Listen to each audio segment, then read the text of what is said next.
And welcome back to Jeff Koinange live at the Intercontinental Hotel. Here, one-on-one, British High Commissioner to Kenya, Dr. Christian Turner. Your tweets coming in thick and fast. Justina Wamai, oh my, Wamai, you say? Balozi is sharp, intelligent. Freddie says, Dr. Turner is really talking some sense, truly concerned about our country.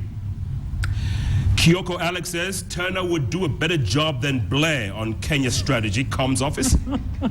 And then Rena, listen to this, says, but Mr. Ambassador is too good looking. Why he gotta leave so soon? Rena. Did you give her a dress? just kidding, just kidding. They're all asking, how old are you, Ambassador? I've been kidding about how you're 21 and you've been in this government 17, 18 years. Yeah. How old are you? Honestly, straight up, 42 years of age, Jeff. That'll be the headline tomorrow. 42? 42. I hate you. Goodness. What's next for you? Well, who knows? I mean, one of the difficult things in my world, and it's, you know, it's a shame in a way, because just as you get to know a country, once the country gets to know you, you build relationships, you have a degree of understanding, you get moved on. And that's just how it is. It's the same for Kenyan diplomats, same for British diplomats, same for American diplomats. So I've done 3 years. We obviously have a general election next week. That's right. So who knows what that will lead to. But I'm okay because I'm a civil servant. I'm not party political. I've worked for both Labour and Conservative and coalition governments. So we'll see what happens. I'll come to the election in a moment, Balozi. I said I was going to talk about corruption. I don't want to forget that. Real quick, the list of shame, about 176 names, top officials, many of them, including governors, named and shamed. Some stepped aside, some resigned, some have remained adamant. Your thoughts about the way we're going now in tackling corruption? Well, I think first and foremost, I am full of admiration. I really commend the President for what he's done. We have talked a lot in the past about the need for action, about following through, about showing that we're serious on this, you know, this deep problem. And boy, has the President done that. You know, to put those names on the list, allies, enemies, friends and foes, really I think shows a determination and a conviction. To follow that list through, big challenge for the Commission. You know, it's a huge amount of work to develop that evidence base that will be credible in a court of law, and you know, I see that process going through, and it's not really for me to, it's a Kenyan process, not really for me to comment on or interfere in. Okay, everyone says as soon as the EACC starts to investigate, boom, it's dismantled. Chairman already has stepped aside. This deputy chairman resigned today. Where's this going to go? Is this all going to go water under the bridge? We'll forget in 2 months, 60 days? That, I think, is an answer for the leadership to look at and say, you know, how they deal with it, and the President will clearly have to set out his course after the 60 days. Track from the fact, this is action. This is following, this is putting your money where your mouth is. We as partners have been speaking out for a long time about corruption. We've talked about trust and trust in communities. This, you know, this damages trust. It undermines people's legitimate voice. It stops investors. It's robbing from the people of Kenya. I mean, how simple can it be? So we think about these figures and these allegations of grand-scale corruption. In a way, it's the stuff that happens at a local level. We've talked a lot tonight about security. Of course, the security question and the corruption question are deeply intertwined. So that's why I think we've got to put our backing behind what the President is doing and see this follow through. I have no idea about who is guilty, who is not on that list. That requires a proper investigation and due process. But what I want to do is see that process follow through. Yeah, can we learn lessons from you all? Because if someone's implicated in any corruption in your country, they resign right away. They resign. It's the first thing. Well, look, we have, you talked about Chicken Gate earlier, we have something called the Serious Fraud Office. It's a bit like the ACC, and it has a big mandate to do these investigations. For me, I think we have to come back to the Kenyan Constitution. And it's one of the things that, of the many things that should make us positive and optimistic about Kenya's future. The Constitution gives you a blueprint for how to deal with this. And Chapter 6, integrity, values, leadership, these are very, very important things as part of the national conversation. Yeah. Speaking of Chapter 6, when you see governors adamantly refusing to resign when they've been implicated? But in a way, that is a constitutional question. You know, the president is the head of the executive. Yeah. Does he have the authority to force the resignation of people who sit in different arms of government? Right. Now, that is a question that may well need to be decided by the courts. So I'm not saying this is not, is this difficult, this is hard, and it's not without complication. But the very fact that Kenya is standing firm, that the president is clearly saying, and I see it when I talk to him personally about it, when I've seen him make statements, the belief, I think, is absolutely firm and genuine that this has to stop because it's damaging Kenya. Yeah. Let's jump to your elections exactly a week from today. Yeah. I read in one of your local papers this morning, 40% of Brits are undecided about next week's election. About more than 10 million. Is that because we're in the pub, or what are we doing? I've got no idea. 40%. I know. And look, almost half. This election, so I have to be very careful because I'm a Crown servant, and there are very strict rules about what I can and can't say about elections, and it's for the British people to decide. Like the Kenya election 2013, it's for the Kenyan people to decide. This is the British people, and they will decide next week, and that will vote in a government, and I will support whichever government of the day that is, because that's my job. Sort of like your, go on, finish yours. Yeah, no, so, but what all the commentators are saying is it's very close. Yeah. We have got a lot of parties involved. There's talk of coalitions depending on the results or not. So it's really, it's quite a new territory for British politics, and I think for someone in politics, in the political world, it's a fascinating time. But the present is a coalition, isn't it? Yes, currently a coalition is between Conservative and Liberal Democrats. Right. So, but there's all sorts of different permutations, scenarios. And there's probably dozens of different scenarios depending on how the people vote and then what happens and what different coalitions we put together. Remember that constitutionally, our system is very different to Kenya. You sort of do it all beforehand, we do it all afterwards. So once you have the vote, if no one has an overall majority, then you have to see who can command a majority in the House of Parliament. So it's whoever has the majority in the Houses of Parliament that becomes Prime Minister.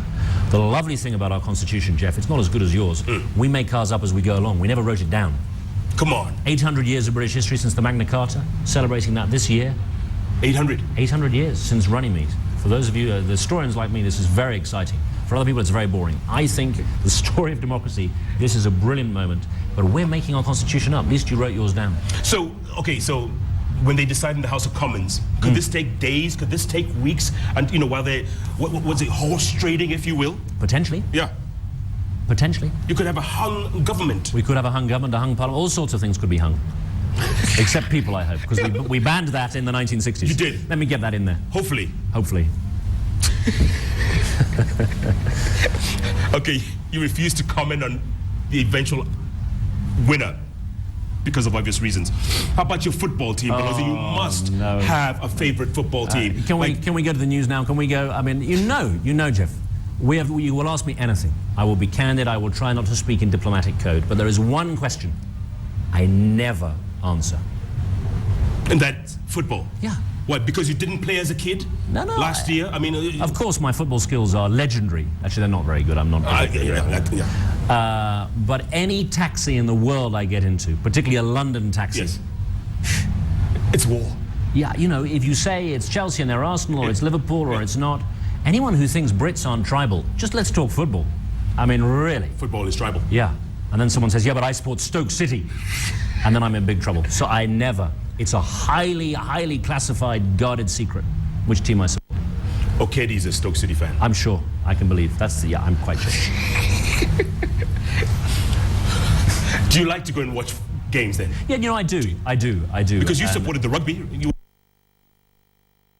A big supporter. And look, let's talk sport. London Marathon. Hey. You guys, huge. 1, 2, 3, 4. Someone it. said, why don't we just bring the London Marathon to Kenya next year? It'd be easier for everybody. You know, kind of would.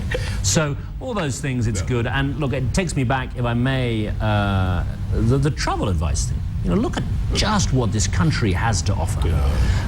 We want to get those tourists back. We want to address that. Some of the experiences I have had in Kenya with my family, seeing the beauty it has to offer. I climbed Mount Kenya this January. I saw that photo. With 4 of my oldest friends. It was amazing. Wow. Every single visitor to Kenya should go up that mountain. It's quite superb. Did you get to Lenana? I went up to Lenana. I didn't make Batian. No, that requires all sorts some of tricks. No, can't do that. But it was superb, and my point is, these are tough times. Let's use those tough times to look at those things which are good. So adventure tourism in Kenya. I should talk to Phyllis Kandia, the waziri, about this. You know, people who want to come, they want to do kite surfing on the coast, they want to do rock climbing, they want to do quad biking, they want to be in the outdoors. Just as with the sports. You know, people coming, going up to E10, all those really speedy guys out in the rift. You know, all these different things. This is part of brand Kenya. And this is stuff we should be celebrating and promoting and making. You know, you spoke of Phyllis Kandia a moment ago, the CS for tourism. I met her the other day, and I said you were going to come on the show, and she said, please, travel advisory, Jeff, it's killing us. It's killing us. But I come back to what I said earlier, Jeff. I don't deny the impact this has. This is not a countrywide ban, it's against some specific areas. Let's tackle the cause, not the symptom. And the cause is insecurity. All that stuff that we have discussed this evening, working with communities, the hard way, yes, the military relationship, yes, that is all part of working together in solidarity. Take it back to football, what do they say in Liverpool? You shall never walk alone. Which Look, he was about to break into song. They're doing a lot about that. There you are. So, you know, we have to be together at these moments. So you talk very glowingly of Kenya, tourists, you're encouraging everybody to come, and you say it's a great place, great scenery, great everything. If you were to step off the plane at Heathrow and someone comes up to you and says, Balozi, is Kenya safe? What would you say? Well, I would refer in a very specific way to what we do in our travel advice. I would say in some areas, because of our concerns about the threat of al-Shabaab, we advise against all but essential travel. That's the technical phrase. That means you could say, look, it's essential that I go, and still decide to go. In other parts of the world where we have advisories, we say we advise against all travel. So there are layers above where we currently are. I would say in those areas, the British government's advice is avoid those specific areas. The rest of the country, as I say on that website, if you look at it, the rest of the country, please come. Most of Kenya, most visits are trouble-free. Yeah. A lot of people have been asking me on Twitter. I have the letters MBS after my name, means Moran of the Burning Spear. You have the letters CMG. What does that mean? I thought you were going to say OMG, Jeff. CMG. CMG is, oh my God. Oh my God. CMG is like your burning spear. It's something called a companion of Michael and St. George. And it is an honor which the Queen bestows on a particular group. It's mostly diplomats, and it's for my service to British foreign policy that I was honored to receive that from her in 2012. Have you met the Queen? I have met the Personally? Queen. I have personally. I am her envoy. I'm her representative in Kenya, so I have to make sure that I talk to her. She's a Did she ask you who your father, who the High Commissioner was? Where is the real High Commissioner? Right. Yeah, how old are you? 23. No, I mean, look, what I will say is it's another part of that relationship we're talking about. You know, there's this deep connection between us. You remember, famously, the Queen was in Kenya when her father died, and she got the news of her accession to the throne. She has been, I think it's 3 times since, and for a lady of her distinction, she remembers very clearly her time in Kenya, her relations with Kenya. She doesn't really travel much anymore, and I think, you know, this is part of what I feel about our relationship. People sometimes say to me, you know, Balozi, we're like family. UK and Kenya, we're like family. I think that's not an unfair metaphor, because sometimes you, Kenya, expect more of us because we have walked this complicated, sometimes difficult history together. And that's fair enough. We must do more to show how we are together. Are we reaching out? How we're reaching out, how we're making, you know, collaboration, not confrontation. Maybe a different sort of relationship metaphor. It's a bit like a marriage. We're an old married couple. Divorce, Jeff, it's not an option. Right. I hear polygamy is legal nowadays, but divorce is not an option. Constitution, And then we're looking at China as the other babe, is that it? You tell me. But they're not eating my breakfast, I told you that. Balozi, big fight this weekend? Yeah. Are you a boxing fan? Yeah, not particularly, but I like a contest. I'm a competitive guy, I'm sorry to confess. Well, you do what? Lower marathon, and then you just... No, well, Lewa Marathon, there's a story here. Go on. Which 2014 for me was the year of running. Yes. Can I say it's a terrible idea? Running. Unless you're from that bit of Kenya where you're just, from your the feet northwest. don't really touch the ground. You know, it's for an Mzungu like me, everyone's just passing you. I'm going redder than a beetroot. It's hot, it's high. Yeah. I mean, this is a terrible idea. It was about the worst experience of my adult life. The only reason I did it is that one Bob Collymore. Oh, Robert. Call me more. Yeah, Chief executive of Safaricom, Yes. challenged me to race against him. Who won? I think you have to ask him that. But let me say, I'm not sparing my blushes, Jeff. I'm happy to talk in public about my running skills. I think the story was I hope he's watching now. Someone didn't He's not show up. tucked up in bed with his mobile phone. I hope he's watching. There goes our invites. So, you know, these these, you know, I like to, actually, I like to play squash, so a bit competitive. Boxing, shoot, it's a big match. It's a big match. Two, I mean, Mayweather, these Pacquiao. guys are Huge fellows. Biggest fight in boxing history. In both their countries. You've seen the Philippines. These fellows are just, the whole country is at a standstill. Great story, though. Yeah, Great story. I think so. Who do you think? For me, I like the little fellow. So I think Manny over the money. Manny over the money. That's it. My man. Belozi, it's been a pleasure. Thank you. We've gone through... Actually, you know what? I always reserve the last minute for you to give your thoughts. So that's your camera over I'm there. gonna say that. Say whatever you want to say. Well, look, we've had a great conversation this evening. We've been through the close relationship, the amount we're doing on security together, why our two countries matter to each other. We've talked about working with communities, about building trust, about getting rid of this terrible threat which Kenya faces of terrorism. And I hope I've corrected some myths, some misperceptions, some conspiracies about travel advice, why it's not political, and about the defense relationship, which I think matters to both countries. Both of us benefit from it. And we've done boxing, and I'm afraid I have confessed on live TV my age. That's got to be enough for one evening, hasn't it, Jeff? Belozi, what a pleasure. Asante sana. 42. We will keep working for the benefit of the people of Kenya and the people of Britain. Together, we are stronger. Seriously, you mean that? I do. I wouldn't be here if I didn't. I appreciate it. Asante sana. Thanks, Belozi. Nashukuru. Usiku mwema. Na wewe pia. Na lala salama. Oh my. Wamai. Dr. Christian Turner, wow. What insights. It's great when we're talking about relationships. And like the good Belozi said, it's like a marriage. Divorce is not an option.